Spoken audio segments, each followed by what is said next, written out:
future of space tourism unveiled. What if I tell you that regular people like you and me could soon be going on regular trips to space? It's a game changer that will make space exploration accessible to anyone, ultimately transforming how we think about travel. In this video, we will explore the future of space tourism and the hidden surprises for all of us. Don't miss any moment if you want to get a clear understanding of this fascinating concept. Let's get started. Space tourism might sound like something from a futuristic movie, but it's been around for nearly 20 years. Remember when Dennis Tito, a regular person, went to the International Space Station in 2001? His trip cost a whopping $20 million. So for most of us, going to space seemed like a far-off dream, something we'd only see in movies or hear about in stories. For generations, humans have been fascinated by exploring beyond Earth's atmosphere, and now, thanks to new technology, it's not just for astronauts and scientists anymore. Space tourism seems to be a rapidly growing industry that's expected to become one of the biggest money makers in the world. Even though it's still pretty new, more and more people want to travel to space. Experts think that from 2023 to 2030, the space tourism industry will grow by 40.2% yearly. In 2022, the global space tourism market was worth $695.1 million.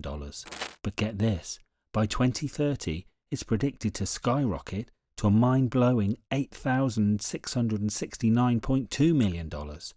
That's surprising, isn't it? And it's not just about regular folks like you and me who want to go to space. Even governments are getting involved in the action. They're expected to spend more money on space tourism too. In fact, from 2022 to 2030, the part of the market that includes governments is expected to grow by 37% every year. In 2022, the United States led space tourism with North America. That's because they got lots of cool stuff already set up for space travel, like fancy technology and ongoing research. But it's not just about having the right gear.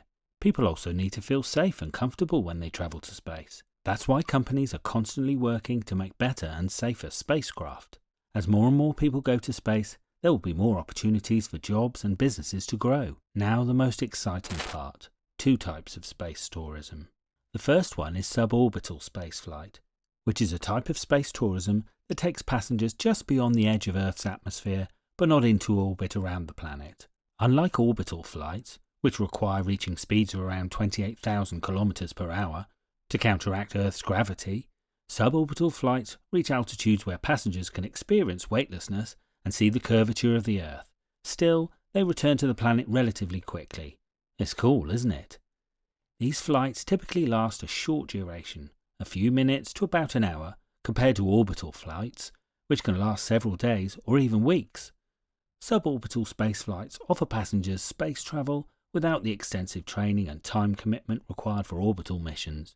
One of the most notable features of suborbital spaceflight is the experience of microgravity, or weightlessness. During the flight, passengers float freely inside the spacecraft, experiencing a similar sensation to what astronauts feel in orbit. This unique experience provides an opportunity for scientific research, educational activities, and even space tourism. Several companies, such as Blue Origin and Virgin Galactic, are developing suborbital spaceflight vehicles to offer commercial trips to space. These spacecraft typically consist of a reusable rocket-powered vehicle that launches vertically from Earth, carrying passengers to the edge of space before returning to the surface. Yet another exciting part of suborbital spaceflight is its promise for various applications, including scientific research, technology development, and tourism. Scientists can conduct experiments in microgravity conditions to study phenomena such as fluid dynamics, combustion, and materials science. Additionally, suborbital flights provide a platform for testing new technologies and systems for future space missions.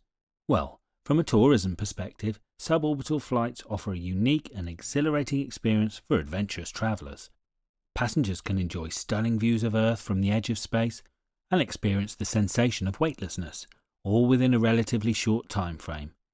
As commercial spaceflight technology advances, suborbital trips may become increasingly accessible to the general public, opening up new space exploration and discovery opportunities. Then what are you waiting for? From the imaginative futuristic society, we are moving towards the actual one. If you're enjoying this video, please subscribe to the channel so you don't miss any recent updates related to space technology. Now, let's move towards another type of space tourism.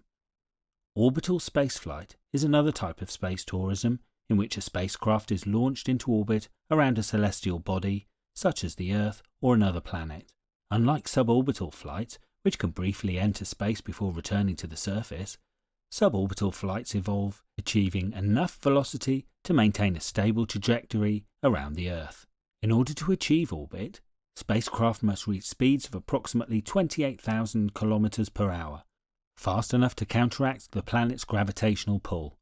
Once in orbit, the spacecraft continues to travel around the Earth in a curved path, experiencing conditions of microgravity or weightlessness. In addition to these missions, orbital spaceflight also enables human space exploration.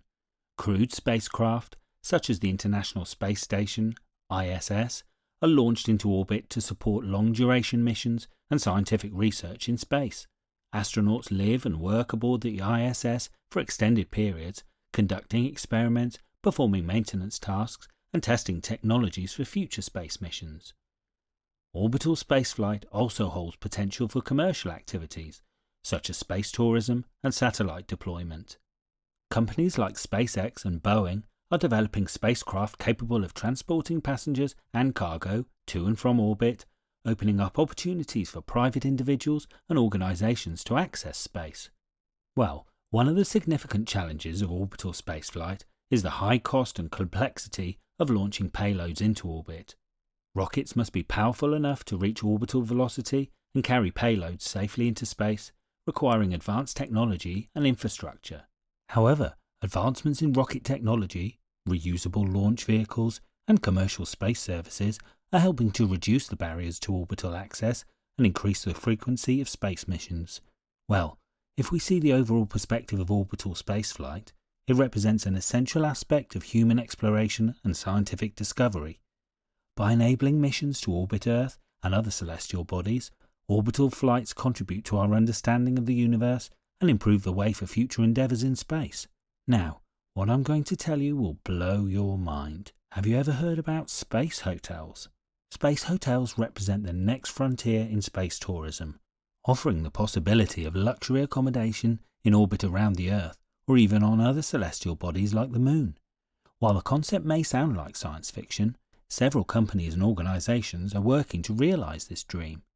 Orbital hotels would be located in low Earth orbit, providing guests with unparalleled views of the planet and the opportunity to experience microgravity. These hotels could be constructed using modules similar to those used for the International Space Station, or purpose-built habitats explicitly designed for tourism. Moreover, lunar hotels would be located on the surface of the Moon, offering guests the chance to explore the lunar landscape and experience the unique environment of Earth's natural satellite. These hotels could serve as bases for scientific research and destinations for adventure tourism. That sounds cool and exciting. However, every project has its limitations and challenges. Building and operating space hotels presents numerous technical, logistical, and regulatory challenges, including ensuring the safety and comfort of guests, providing reliable transportation to and from orbit, and addressing issues related to space debris and radiation exposure. However, the potential rewards of space tourism are immense. Estimates suggest that the market for orbital and lunar tourism could generate billions of dollars in revenue annually.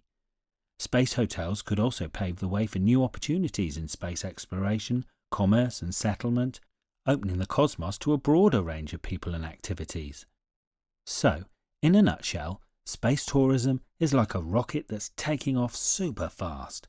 It's not just for astronauts anymore, and it's not just a dream. And who knows, maybe one day you can say, I'm going on vacation. Oh, and by the way, I'll be back from the Moon next week. So, there you have it, guys. Share your thoughts, perspectives, or any questions in the comment section.